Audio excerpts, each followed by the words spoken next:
Hello friends, ரொம்ப ஹெல்த்தியான ராகி இட்லி எப்படி செய்கிறதுன்னு பார்க்கலாம். 2 கப் அளவுக்கு ராகி எடுத்திருக்கேன். 1 கப் அளவுக்கு சிகப்பரிசி, அது கூடவே நார்மலாக நம்ம இட்லிக்கெலாம் ஊற வைக்கிற இட்லி ரைஸ் 1 கப் எடுத்துக்கங்க. இதை நல்லா வாஷ் பண்ணிவிட்டு இதை ஒரு 5 மணி நேரம் ஊற வச்சு எடுத்துக்கங்க. உளுந்து வந்து 1 கப் எடுத்துக்கலாம். நம்ம மொத்தமாக 4 கப் எடுத்திருக்கோம். அதுக்கு 1 கப்பு உளுந்து, அது கூட 1/4 டீஸ்பூன் அளவுக்கு வெந்தயம்.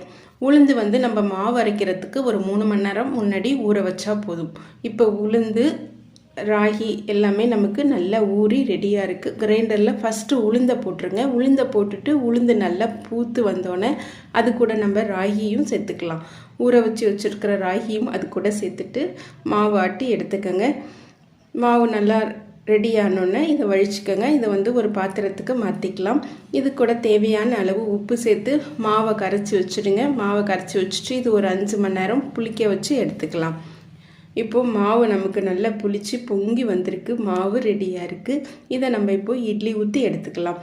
இட்லி பாத்திரத்தில் தண்ணி வச்சுக்கோங்க. தண்ணி நல்லா கொதிக்கட்டும். கொதிச்சதுக்கு அப்புறம் இட்லியை அதில் வச்சுட்டு நார்மலாக நம்ம இட்லி வேகிறத விட இது வேகிறதுக்கு கொஞ்சம் டைம் எடுக்கும். ஒரு 10 நிமிஷம் ஆகும் இந்த இட்லி வேகிறதுக்கு. 10 நிமிஷம் வேக வச்சு எடுத்துக்கோங்க.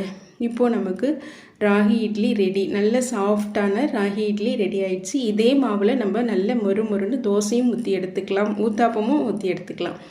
நீங்களும் இந்த ஹெல்த்தியான ராகி இட்லி தோசை ரெசிபியை ட்ரை பண்ணி பாருங்கள்.